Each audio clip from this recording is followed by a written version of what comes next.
तुम्हें संसार में इस काम के लिए भेजा गया है कि तुम एक तो अपना काम अच्छे से करो जो कर रहे हो, अपना घर संसार उसे देखो, और उसके अलावा जब भी मौका मिले तो जो दुख में है ना उससे थोड़ी देर बातें कर लो, उसे तुम मेरे रास्ते पर खींच कर लगा दो।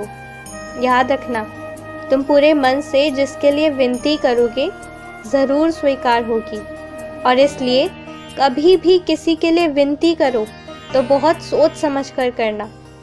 तुम मेरे बहुत करीब हो, इसलिए तुम्हारी बातें मैं जल्दी सुन लेता हूँ, ये सच है। तुम जो अपने लिए कहते हो और तुम जो दूसरों के लिए कहते हो वो सब मैं सुन लेता हूँ।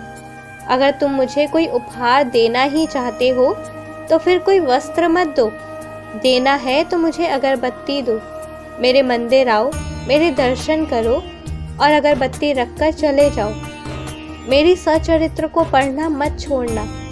अगर बहुत थक भी जाओ ना, फिर भी एक वाक्य ही सही पर पढ़ो ज़रूर।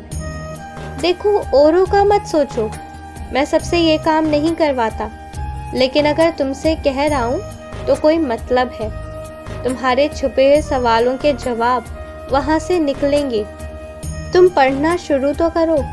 तुम्हारे परिवार में बहुत मधुरता आएगी। अभी जो लोग गलत हैं और जिसकी वजह से गलत हुए हैं उन सबको अभी बहुत कुछ समझ आएगा, बहुत सारी सच्चाई दिखेगी। एक आध ऐसे लोग होंगे जो सब सच जानकर भी घमंड में चूर रहेंगे, लेकिन जो तुमसे सच में प्यार करते थे ना, मैं उन्हें तुम्हें लौटा दूंगा।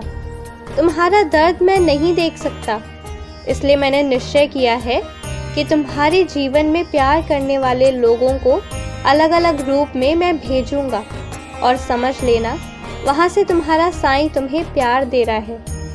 रोज़ मुझसे नए नए वादे चाहते हो, रोज़ चाहते हो कि मैं तुमसे ये कहूँ कि बच्चा मैं तुम्हारे घर आऊँगा। रोज़ चाहते हो कि मैं तुम्हें कुछ नई अनुभूतियाँ दूँ। रोज़ मुझसे तुम बहुत कुछ चाहते हो, मैं करता भी हूँ। लेकिन अगर आज मैं कुछ चाहता हूँ तो बताओ, तुम करोगे मेरे लिए?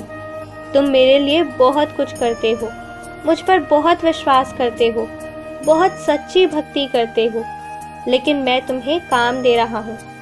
मेरी सचरित्र का प्रचार प्रसार करो जितना तुमसे बन पड़े, और एक बात का ध्यान रखो, अगर मंदिर जाओ तो दान पेटी में कुछ डालो या ना डालो, पर जो मेरी सेवा करते हैं, जिन्हें तुम पुजारी कहते हो या सेवक कहते हो, उन्हें तुम कुछ ना कुछ दक्षिणा ज़रूर दो।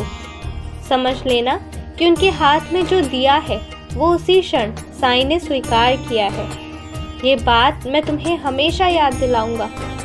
तुम मेरी सचरित्र का प्रचार प्रसार करो, और देखना तुम्हारे घर पर झोली भर के सचरित्र भेजूंगा, जिसे तुम अपने आसपास जानने पहचानने वालों में वितरण करना।